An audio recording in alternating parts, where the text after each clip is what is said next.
तो hello guys, स्वागत है आज की हमारी वीडियो में। तो दोस्तों, आज का पहला प्रश्न है हमारा, विश्व में सबसे बड़ा लिखित संविधान किस देश का है? ऑप्शन है हमारे A Britain, B Bharat, C Canada या डी रूस। जी दोस्तों, बताइए इस प्रश्न का सही आंसर क्या हो जाएगा। जी दोस्तों, हम आपको बता दें, आज हम आपसे पूछेंगे सामान्य ज्ञान के 20 प्रश्न। अगर आपको किसी प्रश्न का जवाब पहले से पता है तो नीचे कमेंट बॉक्स में लिख दें, और प्लीज़ दोस्तों वीडियो में अंत तक बने रहें। और वीडियो के अंत में आप ये भी बताएं कि इन आप 20 प्रश्नों में से कितने प्रश्नों का सही उत्तर दिया। तो इस प्रश्न का सही आंसर हो जाएगा, विश्व में सबसे बड़ा लिखित संविधान किस देश का है। इस प्रश्न का सही आंसर हो जाएगा ऑप्शन नंबर बी, भारत देश का। अगर आपसे क्वेश्चन पूछ ले विश्व में सबसे छोटा लिखित संविधान किस देश का है, तो आंसर हो जाएगा हमारा मोनाको। विश्व में सबसे छोटा लिखित संविधान मोनाको देश का है। चलो दोस्तों, अगला प्रश्न हमारा प्रश्न नंबर 2, भारतीय संविधान सभा की प्रारूपी समिति के अध्यक्ष कौन थे? ऑप्शन है हमारे ए डॉक्टर राजेंद्र प्रसाद, बी पंडित नेहरू, सी डॉक्टर बी.आर. अम्बेडकर, सी सरदार पटेल। जी दोस्तों, बताइए इस प्रश्न का सही आंसर क्या हो जाएगा। भारतीय संविधान सभा की प्रारूप समिति के अध्यक्ष कौन थे? ये प्रश्न वेरी मोस्ट इंपॉर्टेंट है, इसको आप याद रखें।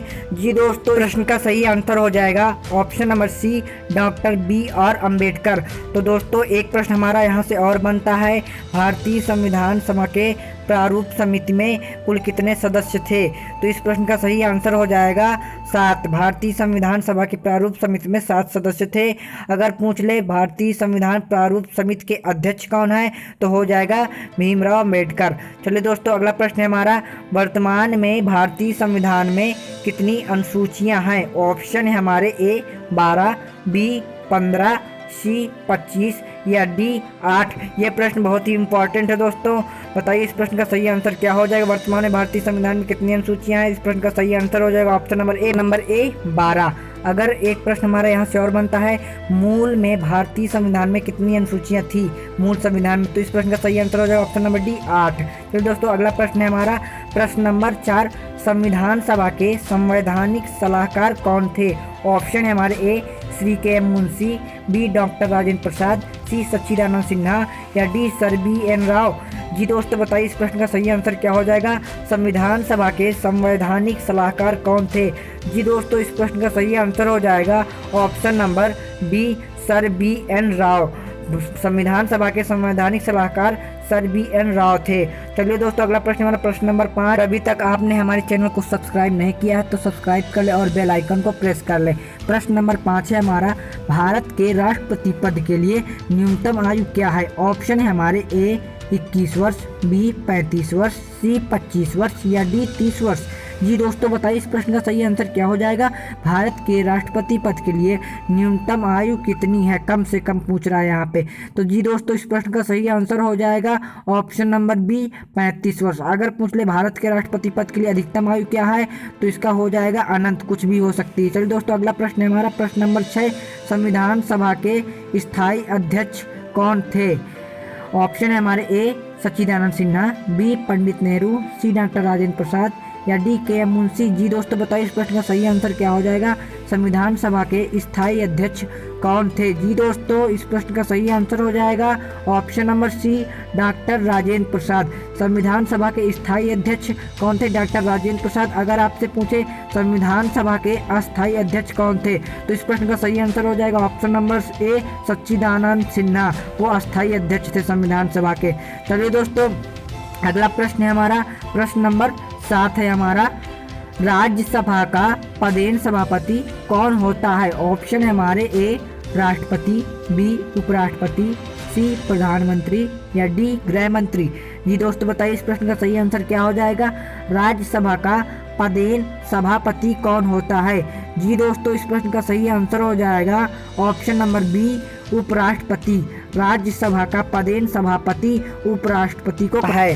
तो राज्यसभा के वर्तमान सभापति कौन है? तो राज्यसभा के वर्तमान सभापति वेंकैया नायडू हैं। चलिए दोस्तों, अगला प्रश्न है हमारा प्रश्न नंबर 8, भारतीय संविधान में कितने प्रकार के आपातकाल हैं? ऑप्शन है हमारे ए 1, बी 2, सी 3 या डी 4। जी दोस्तों, बताइए इस प्रश्न का सही आंसर क्या हो जाएगा। भारतीय संविधान में कितने प्रकार के आपातकाल है? ये प्रश्न वेरी मोस्ट इंपॉर्टेंट है। जी दोस्तों, इस प्रश्न का सही आंसर हो जाएगा ऑप्शन नंबर सी 3। भारतीय संविधान में 3 आपातकाल हैं। तो फिर इस प्रश्न का सही आंसर हो जाएगा ऑप्शन नंबर सी 3। भारतीय संविधान में 3 आपातकाल हैं। चलिए दोस्तों अगला प्रश्न हमारा प्रश्न नंबर 9। संसदीय प्रणाली कहाँ के संविधान से प्रेरित है? ऑप्शन है हमारे A England, B America, C Canada या डी आयरलैंड। जी दोस्तों बताइए इस प्रश्न का सही आंसर क्या हो जाएगा? संसदीय प्रणाली कहाँ के संविधान से प्रेरित है? जी दोस्तों इस प्रश्न का सही आंसर हो जाएगा ऑप्शन नंबर ए इंग्लैंड। संसदीय प्रणाली इंग्लैंड से प्रेरित है। चलिए दोस्तों अगला प्रश्न है हमारा प्रश्न नंबर 10। भारत के राष्ट्रपति का वेतन कितना होता है? ऑप्शन है हमारे ए 1 लाख, बी 2 लाख, सी 3 लाख या डी 5 लाख। जी दोस्तों बताइए इस प्रश्न का सही आंसर क्या हो जाएगा? भारत के राष्ट्रपति का वेतन कितना होता है? यह प्रश्न वेरी मोस्ट इम्पॉर्टेंट है। जी दोस्तों इस प्रश्न का सही आंसर हो जाएगा option number D 5 lakh. Bharat के राष्ट्रपति का वेतन 5 लाख होता है। चलिए दोस्तों अगला प्रश्न है हमारा प्रश्न नंबर 11। भारतीय संविधान में नीति निर्देशक तत्व कहाँ से प्रेरित हैं? ऑप्शन है हमारे A Britain, B Ireland, C Canada या डी रूस। जी दोस्तों बताइए इस प्रश्न का सही आंसर क्या हो जाएगा? भारतीय संविधान में नीति निर्देशक तत्व कहाँ से प्रेरित है? जी दोस्तों यह प्रश्न बहुत ही इम्पॉर्टेंट है। जी दोस्तों इस प्रश्न का सही आंसर हो जाएगा ऑप्शन नंबर बी आयरलैंड। भारतीय संविधान में नीति निर्देशक तत्व आयरलैंड से लिए गए हैं। चलिए दोस्तों अगला प्रश्न है हमारा प्रश्न नंबर 12 है हमारा।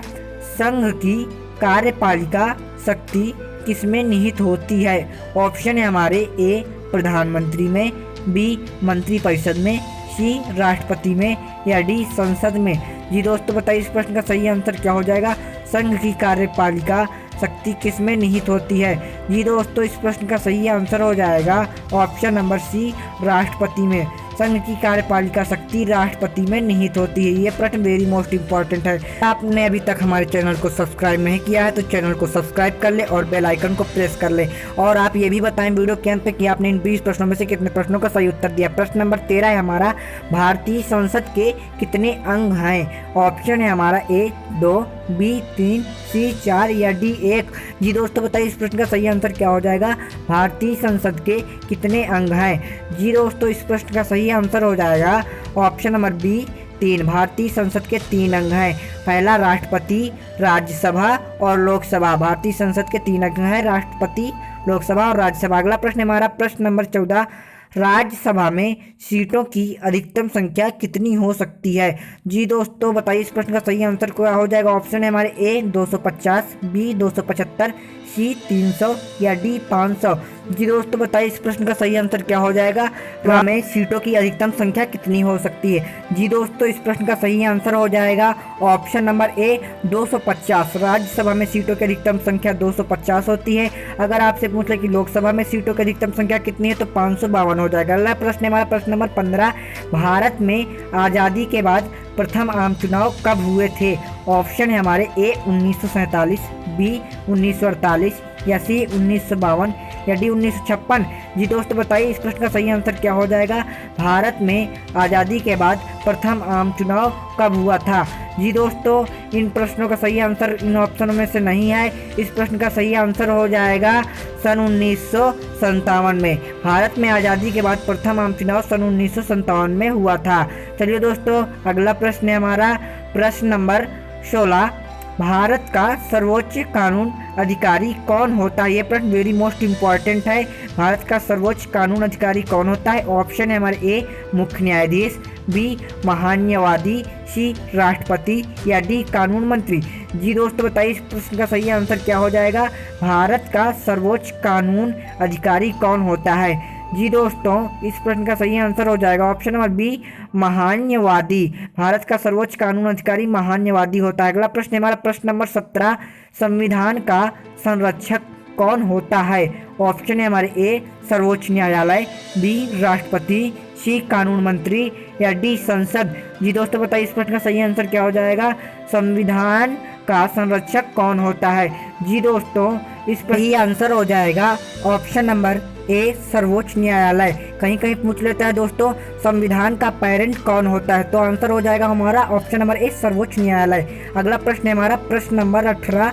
भारत में कुल कितने उच्च न्यायालय हैं? ऑप्शन है हमारे ए 20, बी 21, सी 25 या डी 28। जी दोस्तों बताइए इस प्रश्न का सही आंसर क्या हो जाएगा? भारत में कुल कितने उच्च न्यायालय हैं? जी दोस्तों बताइए इस प्रश्न का सही आंसर क्या हो जाएगा? भारत में कुल कितने उच्च न्यायालय हैं? जी दोस्तों इस प्रश्न का सही आंसर हो जाएगा ऑप्शन नंबर सी 25। भारत में कुल 25 उच्च न्यायालय हैं। चलिए दोस्तों अगला प्रश्न है हमारा प्रश्न नंबर 19। नीति आयोग का अध्यक्ष कौन होता है? ऑप्शन है हमारे ए राष्ट्रपति, बी प्रधानमंत्री, सी गृह मंत्री या डी मुख्य न्यायाधीश।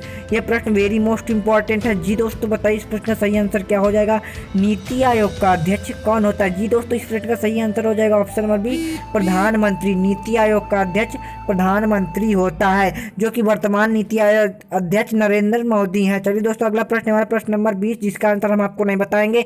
यदि आपको इस प्रश्न का जवाब पता है तो नीचे कमेंट बॉक्स में लिखें और वीडियो के अंत में यह भी बताएं कि आपने 20 प्रश्नों में से कितने प्रश्नों का सही उत्तर दिया। वीडियो के अंत में आप अपना स्कोर लिखें। इससे हमारा राज्यपाल का कार्यकाल कितने वर्ष का होता है? ऑप्शन है हमारे ए 5 वर्ष, बी 6 वर्ष या सी 9 वर्ष या डी 10 वर्ष। चलिए दोस्तों मिलते हैं नेक्स्ट वीडियो में। अगर वीडियो पसंद आए तो हमारे चैनल को सब्सक्राइब कर लें और बेल आइकन को प्रेस कर लें और वीडियो को लाइक कर दें। जय हिंद दोस्तों, मिलते हैं नेक्स्ट वीडियो में।